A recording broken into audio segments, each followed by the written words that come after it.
Welcome to Capitol View on WSIU. I'm Jeff Williams sitting in this week as we take a look at what's making news around the state in Illinois politics.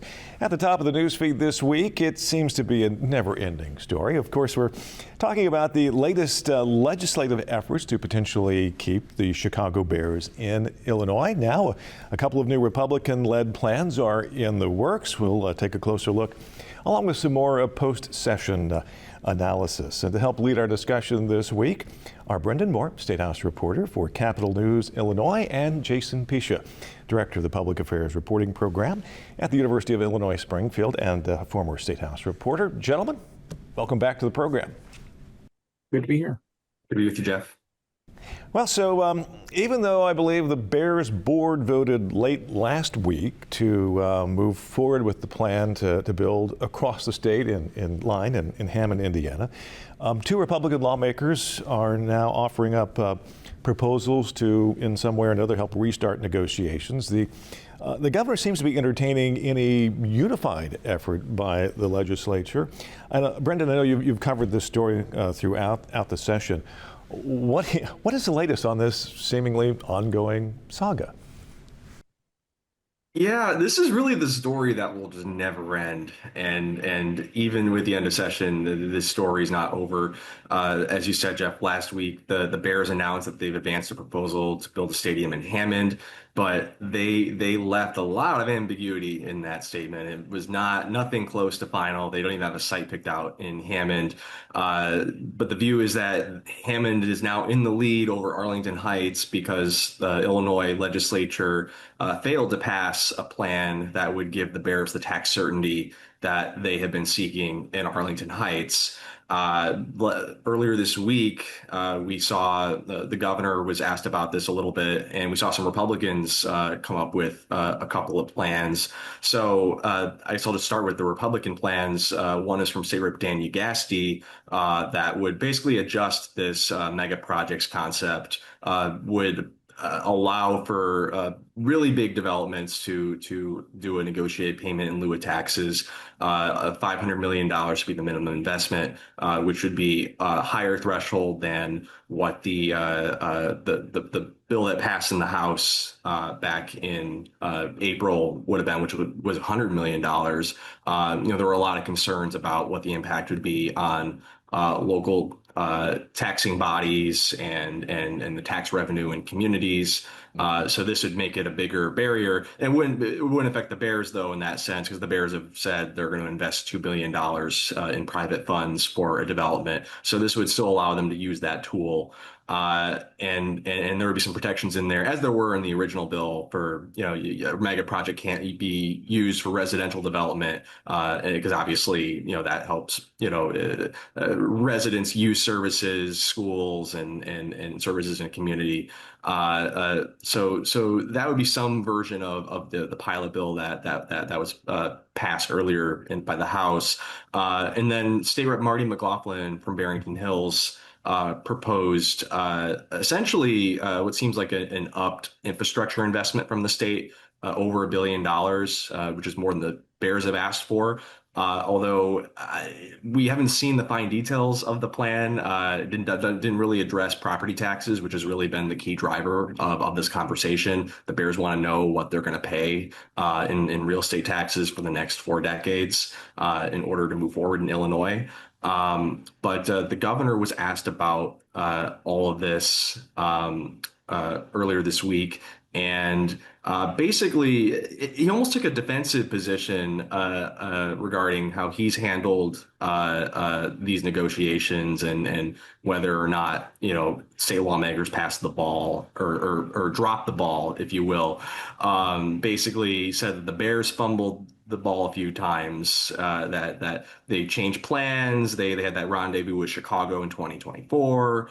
They didn't really have a legislative strategy or plan to get a mega projects bill passed. Didn't do the hard work in Springfield to make build relationships with lawmakers, things of that nature. Interestingly enough, he did say he would be open to calling a special session. He'd be happy to do it if legislators can get together on a specific plan. He's not going to call the House and the Senate back if they're just going to pass different versions of a bill like they did in a few weeks ago, a week ago in the Senate and a few weeks ago in the House. That they need to get together on one set plan. Obviously, the Speaker has basically ruled out a special session, which means they probably wouldn't be back till November. And we'll see if the Bears will wait that long. I mean, they still have a lot of site prep work to do in Indiana. I think it's pretty clear they're still talking to Illinois leaders, including Governor Pritzker. He confirmed that the Bears are still talking to him. So this is far from over. The Republican aspect is interesting because they're the super minority party, but also, some of their votes might be required to pass something, given some of the opposition in the supermajority caucus, especially among some Chicago members, among some progressives. Republicans, if the Democrats will bring him in, may be an important part of getting some version of this across the finish line. So it's a story we're going to keep following. I don't think it's the last Bears story I've written. It's just the never-ending stadium saga continues.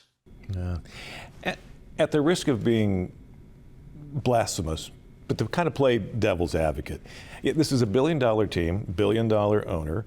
Despite a supermajority, Democrats can't seem to get on the same page. The governor and the mayor don't seem to be on the same page, let alone in the same zip code. Ultimately, Illinois taxpayers likely will have some burden in any deal. There are 6 or 7 NFL teams that reside outside of their original city of origin.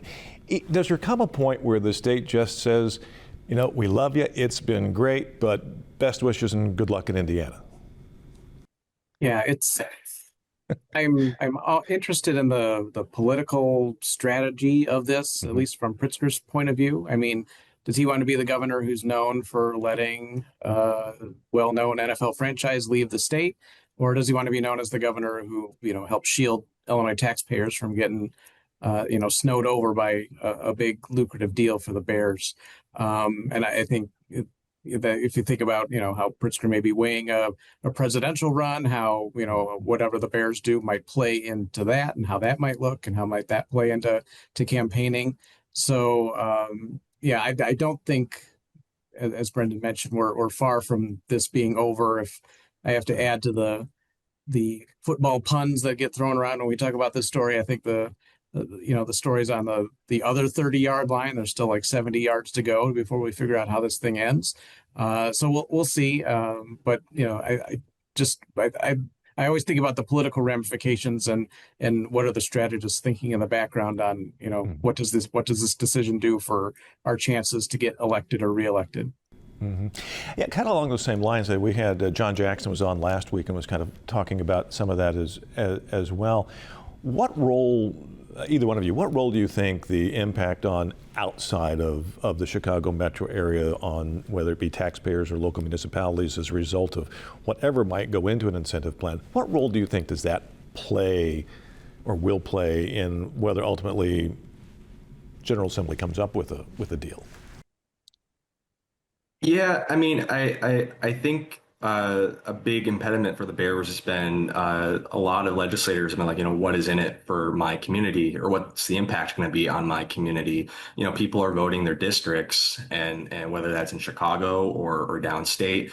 A big, massive property tax break for the Bears doesn't do a lot for folks down in Cairo or in Peoria or in Springfield. Or it may, you're incentivizing them to leave if you're a legislator from Chicago. So these are some of the things that have to be factored in here. And I would really like to see some fresh polling on this, because we saw some earlier this year that showed that taxpayers or that voters in Illinois overwhelmingly don't support giving public subsidies to sports teams to build stadiums. But now that the threat is maybe a little more real, that the Bears could cross the state line. Is that still true? I can tell you my mentions and my replies on social media, on Twitter, are very much like, what's Illinois government doing? Why aren't they helping the Bears? I don't know if that's the overwhelming popular sentiment if you talk to everyday voters. I know legislators will tell you that, when they knock doors, and they knock a lot of doors, it's campaign season, that this is not like a top 5 or even a top 10 issue for people. So I don't know if anybody's going to lose an election based on how they vote or don't vote on the Bears, but I would certainly like to see kind of what the mood is right now, and if that's changed at all in the past few months. Yeah. And I think the mood also changes, based on it's sports. It's fickle. Sports fans are fickle, and we were talking just before we started taping about the fates of our favorite baseball teams, and it's the same with the Bears. There's some good feelings about the Bears, at least on the field at the moment. They're a decent team. They have an exciting quarterback. They're winning a little bit. They managed to beat the Packers once in a while. So it's but all that can change on a dime. You have 2 or 3 bad games, and everyone hates the Bears again and is frustrated. And they'd be fine with them moving 3 states away instead of just 1. So I think the Bears are also trying to hit this when it's hot. Like I said, people have good feelings about the team at the moment and going into the next football season here. So they got to strike and see where the political winds take them. Sure. And if I just add really, really quickly, I mean, a recent case involving stadium funding in Kansas City went to the voters in Kansas City, Missouri, about whether to fund a new Chiefs stadium, and it failed, even though the Chiefs had just won the Super Bowl. So I don't know if I think there's some good feelings about Caleb Williams and the Bears and how they're doing. I'd be very interested, though, if that does have an impact on folks in Illinois, if it makes them more likely to support a stadium funding plan, but it didn't appear to help the Chiefs, who are now going across the state line to Kansas City, Kansas, because they got a better deal there.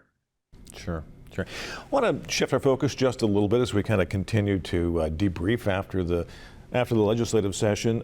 Despite all the energy that was spent on the mega projects bill and the Bears incentives, the governor seems to have had a pretty decent session with some success, with some significant initiatives, at least that he was pushing. There was the statewide junk fees ban that was passed. I know there's been some federal pushback on that. Do we know what that status is? Is that still set to go into effect? What is it? I think July sometime. I think it's July 1. It might be January 1. I have to check that effective date. But that's been a bill that they've been pushing for years now, and it was meticulously negotiated, and it certainly is one of the things that the governor has been pushing for a few years now, and so definitely a win for him, and he had a few of them this session. Sure.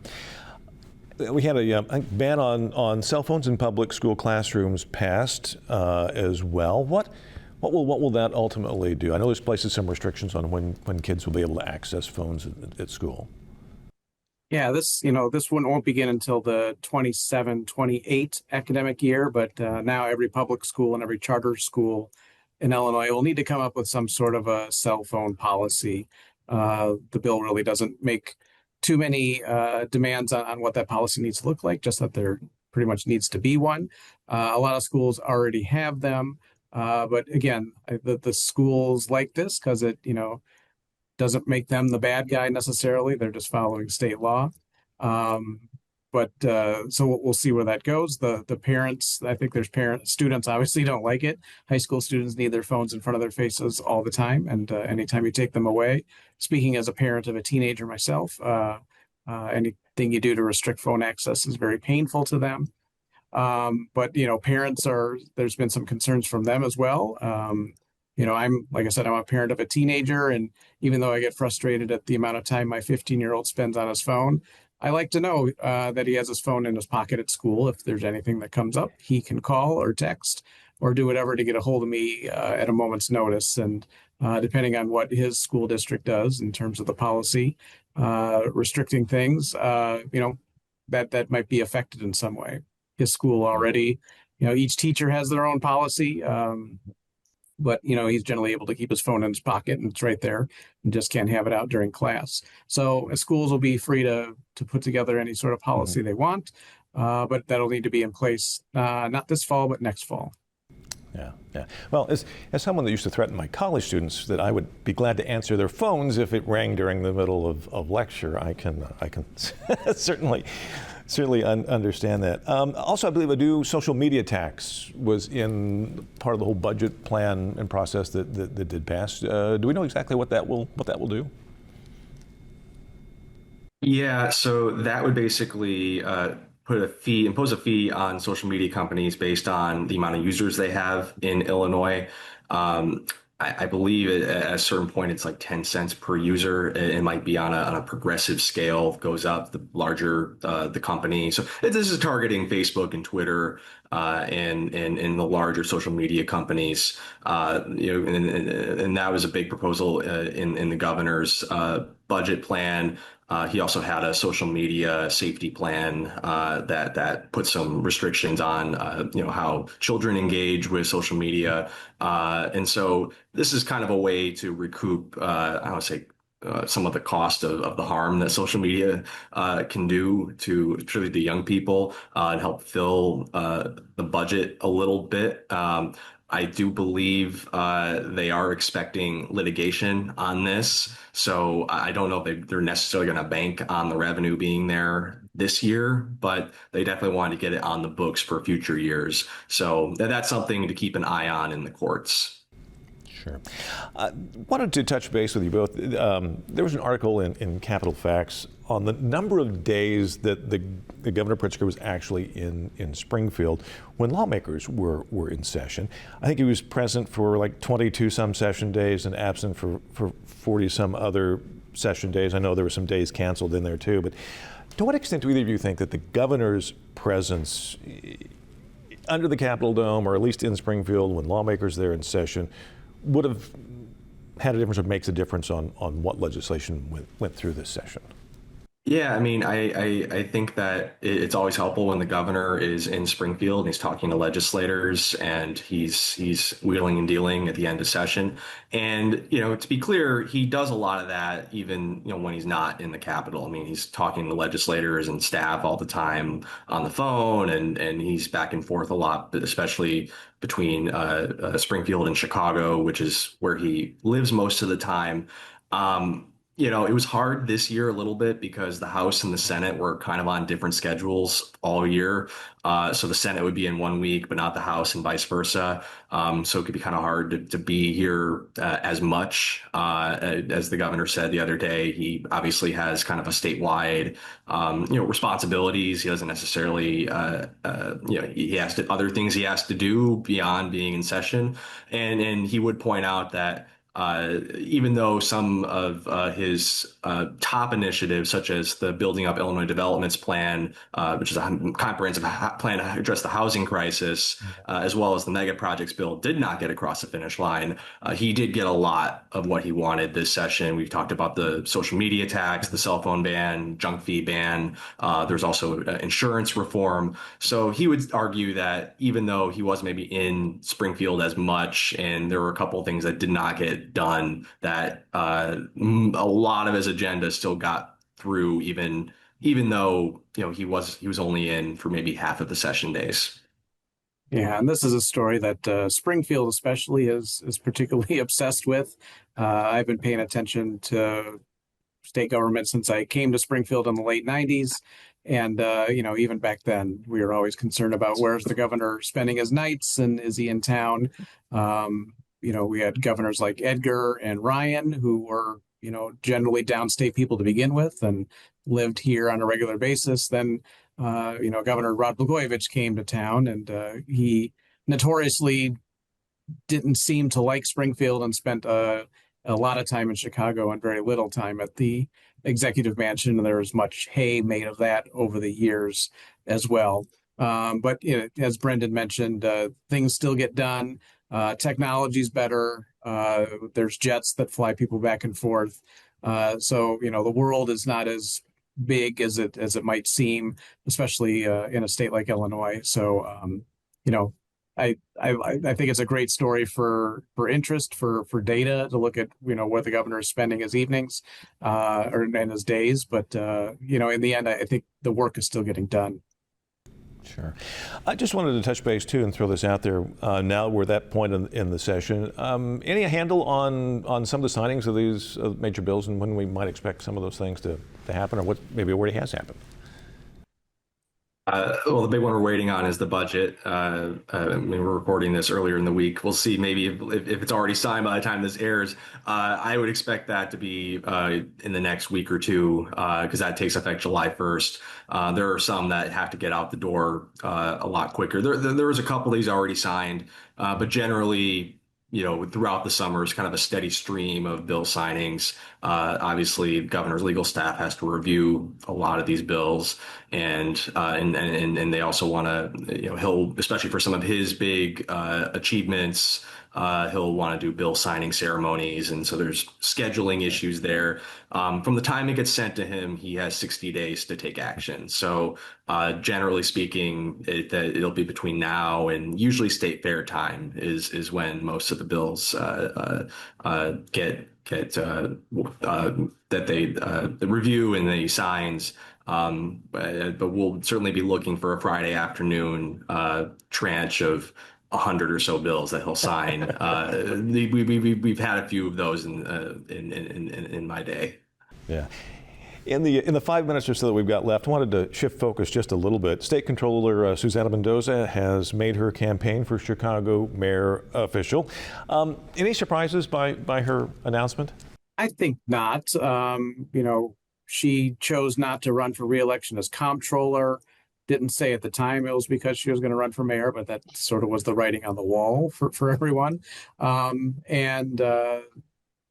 Some people might say it's surprising if you look at how she performed when she ran for mayor in 2019. She came in fifth in a crowded field, and that was the election that was eventually won by Lori Lightfoot. So she didn't have a great showing back then, but she says now she's a better candidate and has a better handle on things, and it seems like the political environment may be better for her as well. Less of a crowded field, at least at this point, in terms of well-known names. So we'll see where that goes. I think Alexi Janulius, the current Secretary of State, hasn't announced anything yet, but it's widely considered that he's going to drop his hat into the ring at some point. He has a huge fundraising advantage over Susana Mendoza and the current Mayor Johnson. So I think if he comes in the race, that'll change the complexion of the competitiveness of it all. But so we'll see where this goes. And I don't like to assign too much validity to how much fundraising numbers will affect the outcome of someone's ability to win an election. But Gianoulias's numbers are huge. I think it's $18 million he has in the bank, while Mendoza has about 10% of that, and the current mayor has even less. So we'll see where it goes. Has Johnson made any indication whether or not he will run for re-election yet?